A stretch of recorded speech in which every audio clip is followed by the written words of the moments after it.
ang namin ay doon malinaw na sa libro eh. Yung pagsunod na lang sa libro ang very importante. Kasi kapag halimbawa ay iba-iba yung idea ng bawat isa, hindi masusunod yung libro.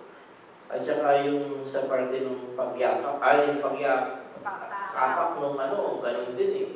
At least malinaw na yung information. Yun lang. At saka yung hindi gagawing palimbigasan yung kumalat kasi yung ginawang palimbigasan yung pag-operation. Kaya nagalit na yung information campaign, very importante. At saka yung pagbibigay ng siguro pwede ng gastusan yun eh. Yung sa bawat terminal, makapagbigay po tayo kahit na yung mga riso ba yun? Yung, di ba? Hindi na, mahal pa yan eh. O, parang pinaliliwanag sa kanila, information. At saka yung yung makagawa ng, kasi ang request ko ma'am ay parang coordination na rin ng private sector, MFD, etc. Yung step by step niya, makagawa ng tarpaulin para doon sa mga terminal nakalagay na. Para naiintindihan ng tao, ng mga driver, yung kanilang obligasyon. Kasi ang nangyayari ma'am ay ang nakakaintindi lamang kadalasan na yung enforcement. Pero hindi naiintindihan nung hinuhuli kung ano yung kanilang karapatan. Dapat pareho alam yung right nila para nagiging maganda at maayos yung parte ng pagtakbo ng batas.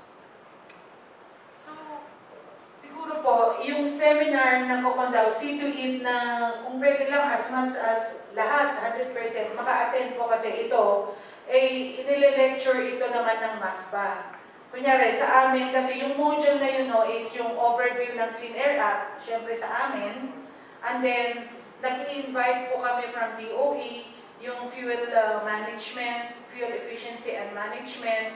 And then, meron din kaming expert from kuminsan Hino, kuminsan Mitsubishi.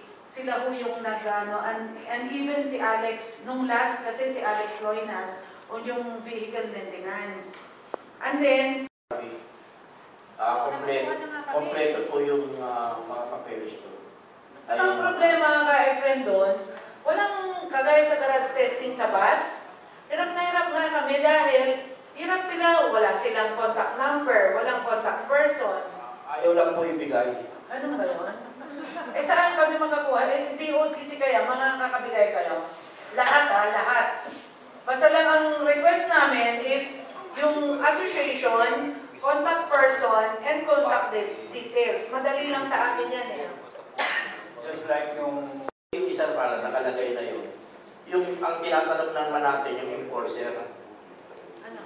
Yung part ng enforcer naman ang tinatanong natin. Kasi kuminsan, hindi naiintindihan ng ibang driver yung rights niya doon sa panguhuli ng enforcer. Hindi yun mapusok siya eh. Kailangan naiintindihan din ng driver yung right niya kung bakit siya ganun, ano yung right niya na para hindi siya hulihin. Yung usok ay mahaba, ganito ang sukat, ganito ang tapa, hindi kailangan na itano kagat. At nakalagay na yun doon. Kaya naging dalawa pa yung leaflet ninyo. Nakalagay na po yun. Nabasa ko. Ito kasi manual of procedure po ito. Dapat na kung nakahuli siya, ito talaga. Doon sa iba. Ang tanong ko po, sino yung pinakang leader ng part ng ating implementation ng operator, ng operation. Kasi kung ang mangyayari po ay iba-iba na naman, kaya nga po tayo nandito ngayon para mag-usap. Doon sa parte ng, kailangan may isang leader na mag-i-implement na Alam natin na ang LTO, ang implementasyon. Yeah. Ang pinakangalo po natin, kasi hindi na nga po nag-isa eh. Kasi may ordinansa na ginagamit ang lokal eh.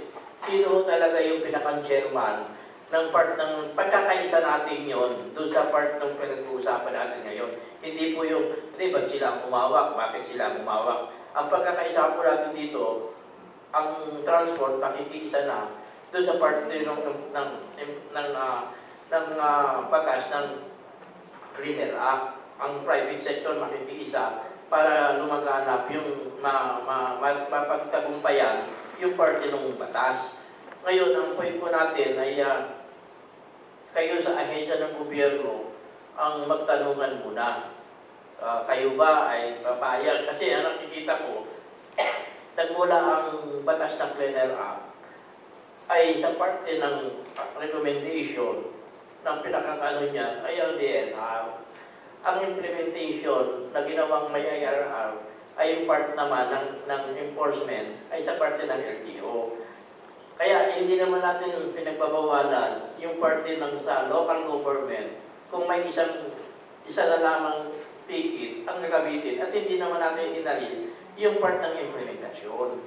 Kung magkakasundo kayo doon ganun dating, di ba po? Kasi national naman yung implementation na nagmula ang batas eh. Dapat yung batas national din yung i-implement. Yung mga local government ay willing na sila ay linisin talaga yung usog na territorial nila.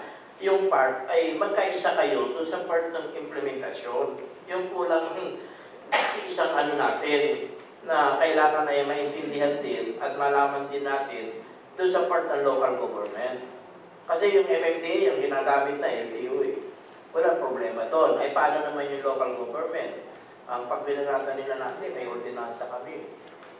Kasi pag ginamit ko kasi yung ordinansa ng local government at kami naman ay dumadaan lamang doon sa area at national road naman ang tinatakbuhan namin, hindi kami covered doon sa ordinansa. Dahil may right kami dumaan doon sa isang bayan dahil nasa main road kami at national road yun.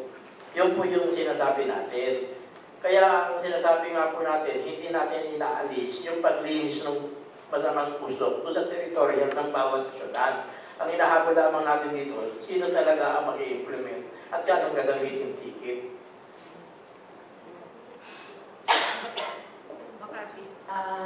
Regarding po doon sa sinasabi na isang ticket lang, parang kasi po yung aming ordinance, nauna pa po kami doon sa Republic Act 2749. Tinrate po ang aming national road naman, hindi territorial ng ano. Kasi sa mga tricycle talaga yung ano eh.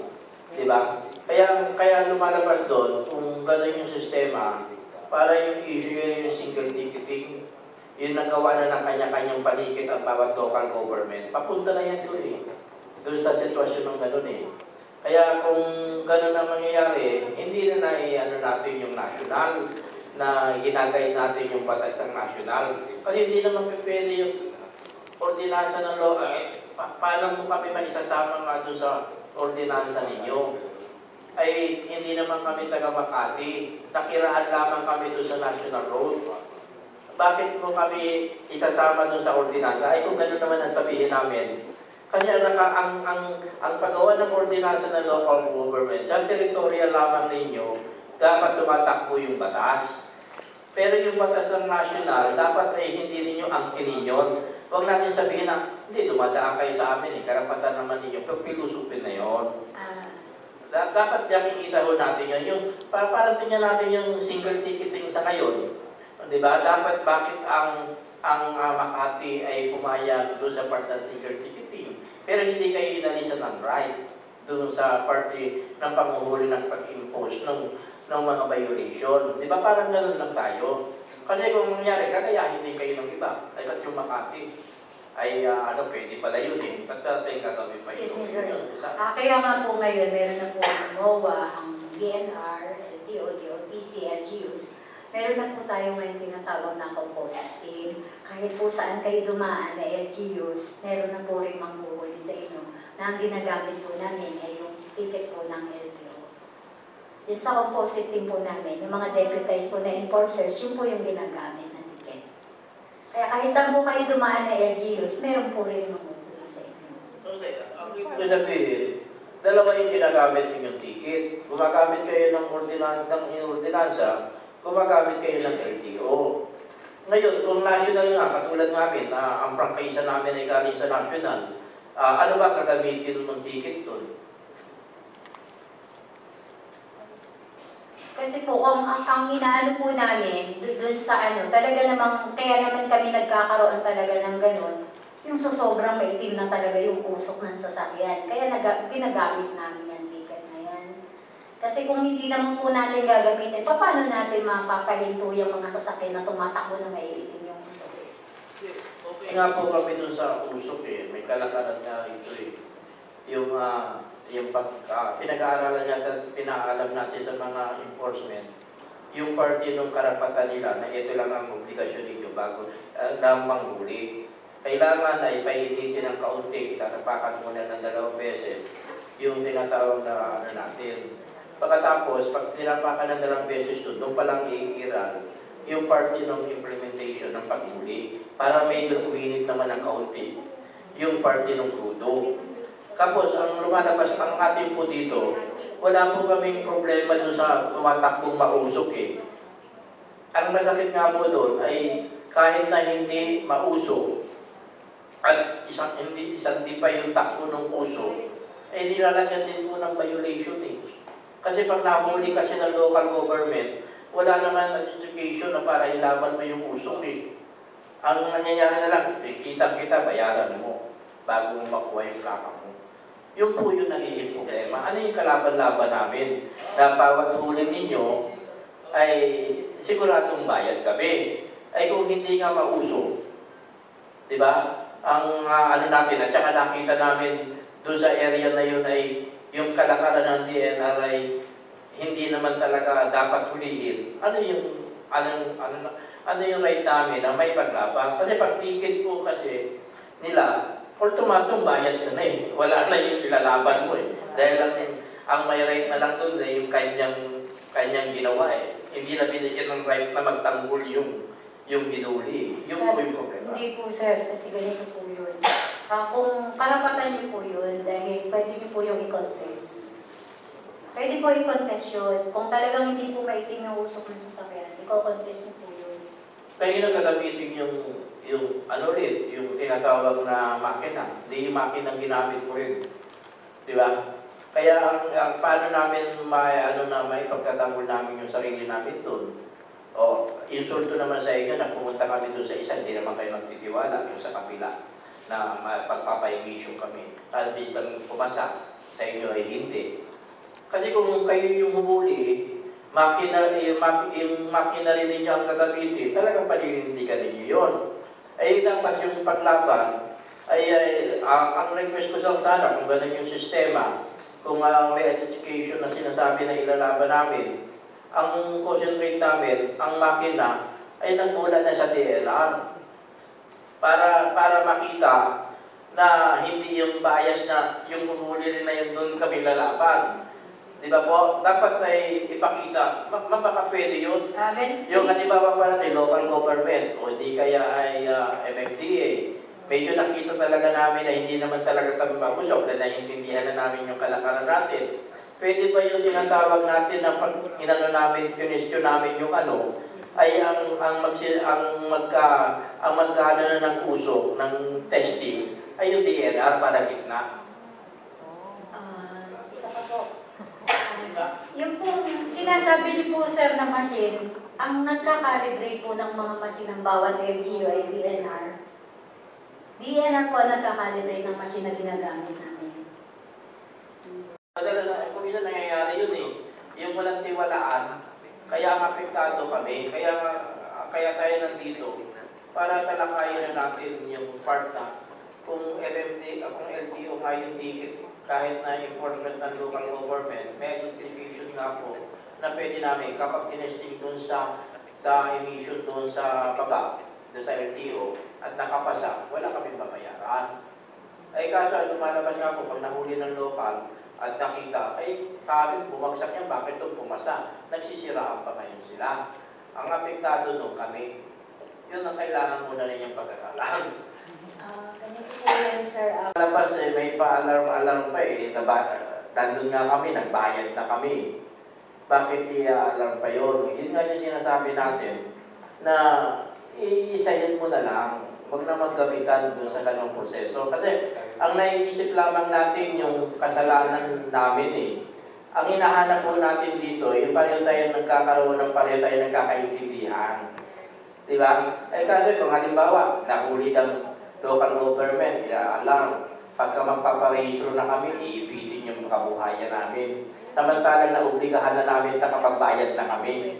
Yun yung nagiging problema. Wala na sa proseso. Oo, wala na sa proseso yun. Hindi na, ang pinag-uusapan natin dito, yung naiintindihan ng driver, yung obligasyon niya, kung siya ay hinuhuli, kung mali yung approach ng enforcer.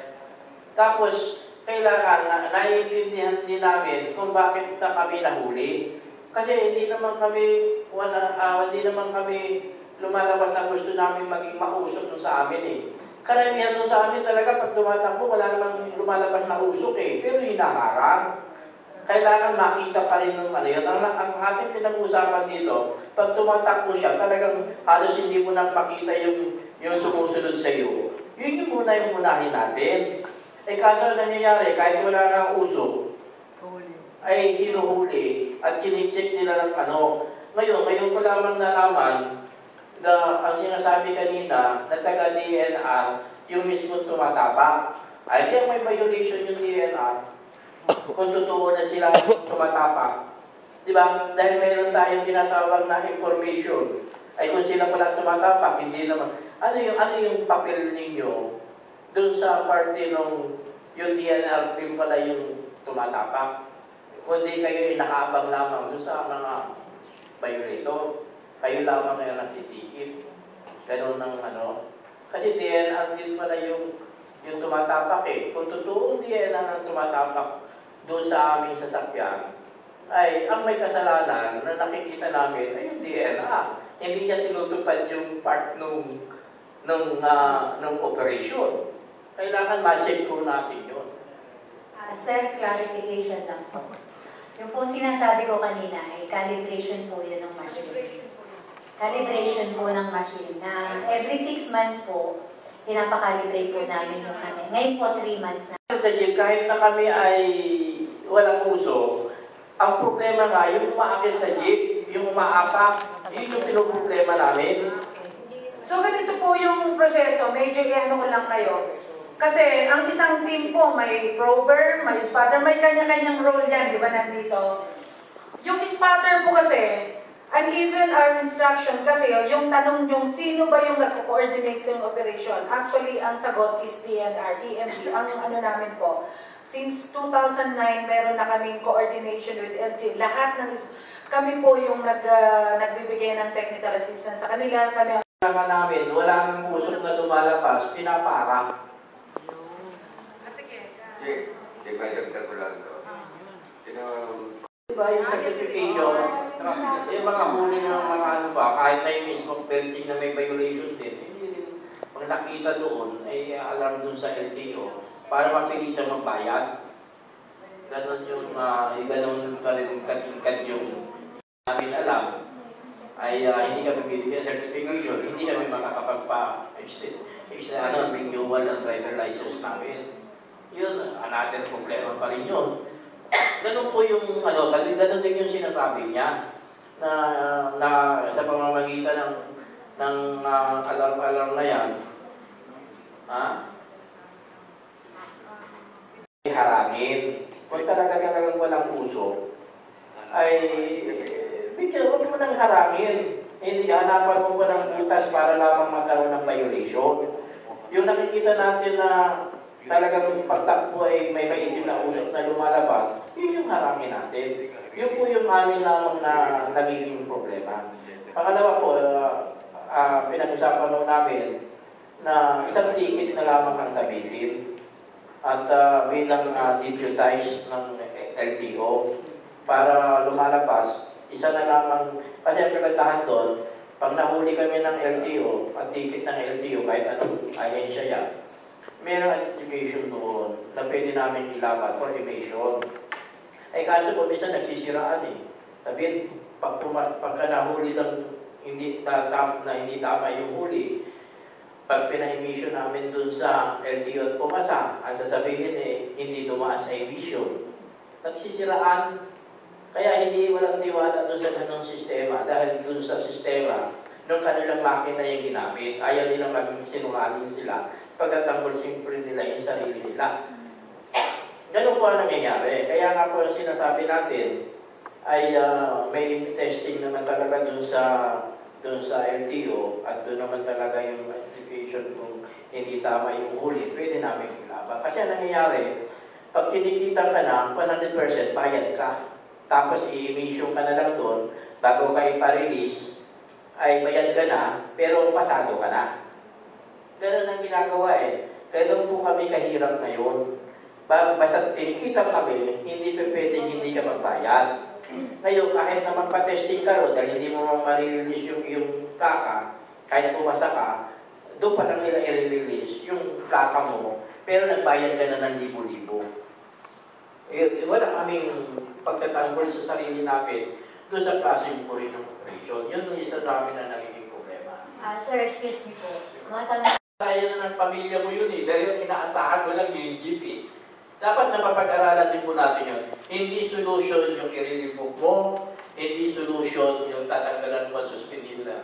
Ano ba naman yung tinatawag natin na paglinisin mo siya ng isang araw dito sa looban ng kalsada na bilang siya at pagka hindi siya wala siyang certification, dapat ganun na lamang para nakikita niya na siya ay hindi sumusunod sa kanyang sa batas, parte ng implementasyon. Kaya ang very importante ay magkaroon talaga ng coordination yung iba-ibang ahensya na ini-implement natin. Yun ang kailangan lamang natin na mapag-aralan, na magbigayan doon sa ganong proseso. At saka yung sinasabi nga po namin, yung information na hindi lamang yung kaya kayo mausok, kaya kayo nuhuli. Kundi yung right namin, doon sa nanguhuli sa amin, ano yung dapat gawin nila na naiintindihan namin. Hindi yung pagsakay nila ay nakatungakan na lang kami, na mali na pala yung ginagawa niya. Kaya maganda yung information niyo. Ngayon, isa pa yung aming naisip na yung information po, gumawa ng tarpaulin.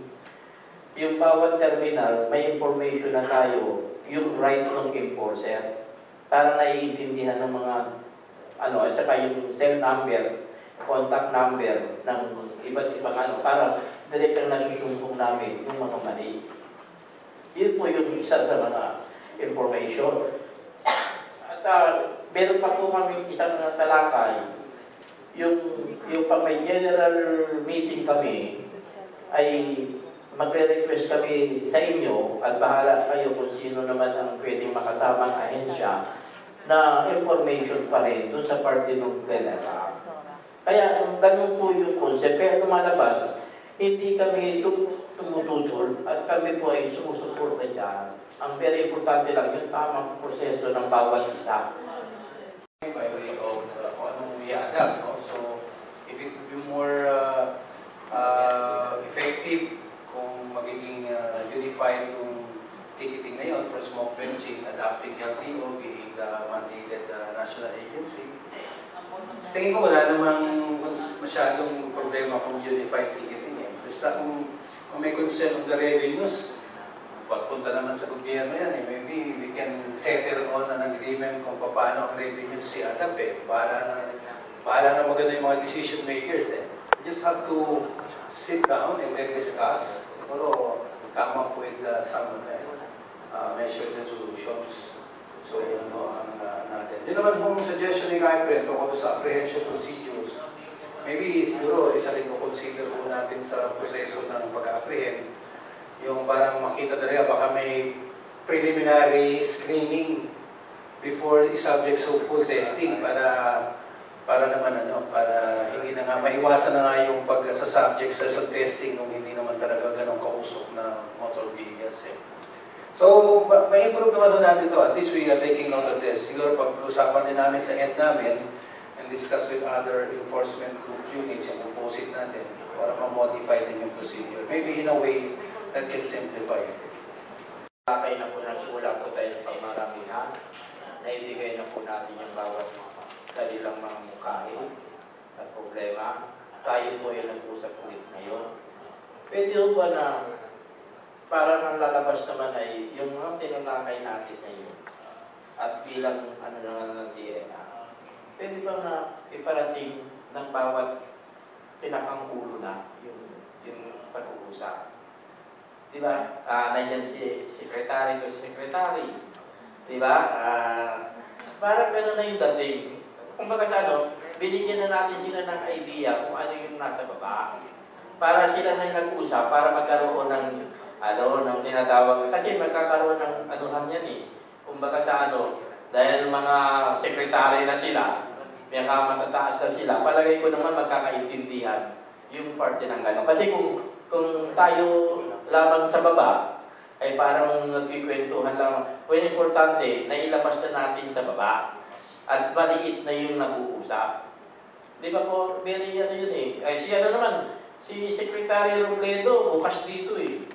Sa totoo lang, para maano niya yung DILG. Pagkatapos yung part po na Secretary barkada po natin yan nung panahon ni Secretary Reyes eh. Madalas po kami sa office niya nung Tapos, yung sa party po naman ng Torres, wala naman tayong problema, pareho na kayo ng mga para pagdating naman kay Presidente, ay napapaliwanag naman namin na mismo nagkakaintindihan kayo ng mga heavy rito. Kasi kung minsan yung po ay nakakaano pa. Siguro makakarating naman dito kapag kausapin na po ng mga sekretaryo hindi naman makakatanggi si Chairman Tolentino yan. Isa rin naman siya sa kabinete. Para hindi na po nakakarating sa Malacanang. Magiging problema pa yun. Actually, pinag-usapan namin ni G na after this meeting, bibigyan na kami ng update kay Secretary. So, para magbigay na rin siya ng instructions and directions. Pero with all the recommendations based on our agreements, i-relay na ako namin kay Secretary. Siguro, at the end of the other department, siguro baka pwede na rin kayo kung ano yung... We provide you the minutes, maybe highlight na lang kung ano yung mga concern nyo, and then you can probably prepare your own memorandum to your secretaries para may na yan. So, we'll have the minutes immediately within the week so we can we'll work on this na makapag-take off kagad itong mga information campaign materials na to. Yung request ko po na kasi magbibigay kami nga ng technical assistance in the third and the fourth quarter, i-concentrate na po namin kasi medyo tapos na kami sa bus operators. Sa jeepney naman, yung seminar, siguro kung kay ka-friend namin kukunin sa members ng ACTO, yung mga gustong mag-join ng seminar, in addition sa yung mga general meeting nyo, at saka yung sa free garage emission testing. Diba? This noted ng mga na ito ay naman... Talagang nagbalag ng loob, matapang na nagpapunta sa terminal. Find better strategy para meron tayong indicator na... Sige ba? Is, nag-agree tayo na yung manual of procedure na yung sa ICAP, yun ang number 1 na yun talaga dapat yung sinusunod ng bawat. Kay deputize ka, kay ordinansa, yun dapat palaging uniform ang ating procedure. And number 2 is IEC. Gagawa tayo ng tarpaulin in each terminal ng PUJs. And then, ilalagay natin yung tamang proseso ng smoke belching. And then, yung mga contact person. Contact person po ng ano ba yung gusto yung contact person? Kada LGUs, lahat ng nag-smoke belching, ganun ba yun? Ang gusto niya? Paano na kayo na kanila? Dumating man siya hindi. Pero priority kayo. Kung kayo na yung experimental knowledge. Kasi hindi mo rin naman sila masisisi kung sila hindi pwede. Kung sila lang para hindi lang matupad. Okay. So, another po sa IEC is during yung general meeting ng ACTO, they will invite resource person through EMB. Kami na lang yung mag-i-invite sa ating other government agencies at saka LGUs. And another is pamphlet. Kaya pinakita ko po ito kasi ang parang gusto natin ngayon as requested also by ACTO is to yung hindi lang pag nahuli, ticket. dapat ticket with yung information para naman hindi na sila hindi may guidance naman sila bakit sila nahuli, anong gagawin nila para okay? And then on the single ticketing system para i-marry yung TOP, OVR, siguro, syempre hindi natin ma-resolve ngayon, so AD suggested that MTO to lead yung to form the unified ticketing system to invite lead mga DNR, MMDA, DILG, and the LGUs. Okay? And then, para maging effective itong meeting natin na ito, we will provide EMB as the Secretariat to prepare the highlights ng ating meeting. In fact, AD nga sabi niya, we will report this to the Secretary and then provide you also highlights of the meeting for you also. Kayo na po yung responsable na magbigay sa mga head of agencies niyo at saka yung mayors niyo. And yung sa sticker naman, parang ang naging usapan natin, ang sabi ni ED, it's either a sticker, yung during the garage testing, magbibigay po tayo ng sticker or other strategies on nagsasabi or nagpapakita na talagang itong vehicle na to in-emission test at pumasa siya. Pero hindi naman noon natin sinasabi na ito ay immune ka na ng hindi ka na mahuhuli. Yun yung ano. Yes. At saka yun nga, yung sa validity, even nung last meeting, tatanggalin na po natin yung ugali natin may CEC validity because sinabi ko nga at the start ng meeting natin po, wala kayong makikita sa Clean Air Act maski sa IRR na may validity ang CEC as a result ng smoke belching. Okay? Yun lang po yung ating highlights of the meeting.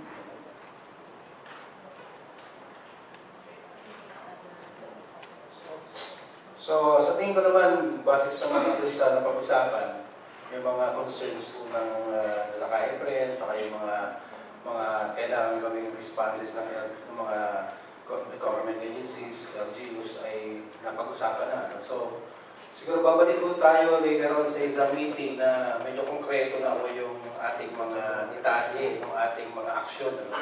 So, maybe since we want this to be done immediately, ano kung gusto yung timeline natin para magkaroon po tayo ng final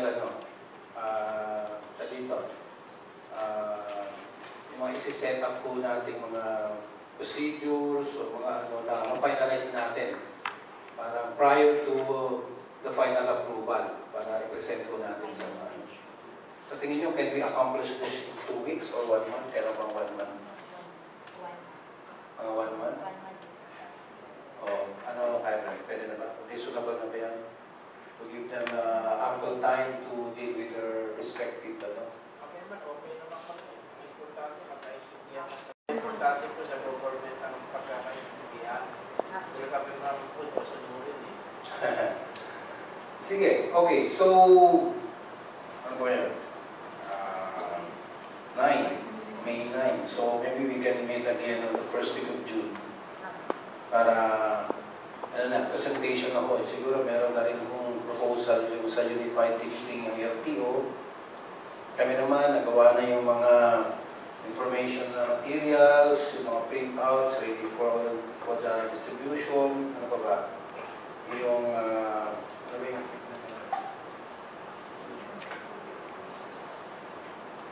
hindi, saka yung procedure, no? We will be able to come up with a preliminary screening procedure. In fact, pumasok kagad sa akin yung yung maybe through the screening process, yung indicative smoke density, check para kami na wala doon para at least meron ako kami may present sa inyo na option as a preliminary screening and testing. Pero nung po sa narinig natin ng mga nakaraang meeting natin, di ba po dapat ay pinuktedo na yun, matapos kayo na yung gagawa ng draft para dun sa part ng idea ng implementation. Aba, kukonsiderin naman. Yun na yung gusto namin makita na conforme sa kung ano na lang ang ibabawas at itatagdag. Aba. So, gagawin nyo natin, after a month, we have all of their, yung mga, siguro nakapag-meeting na LGU, LTO, tapos meron ng mga concurrence yung ibang mga Kami naman sa operations, maybe we can modify the some procedures.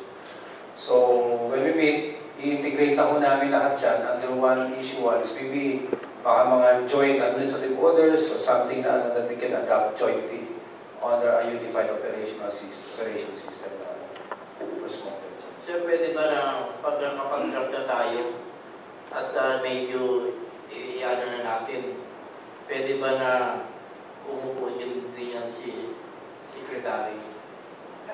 Para, di ba, para naman ba yung na talagang, tapos i-ano natin kay secretary na i-refer naman natin doon sa parte na sinasabi natin yung hybrid na mga officer. Sige ba, i-consultay namin po siya kung ano yung preferred niya.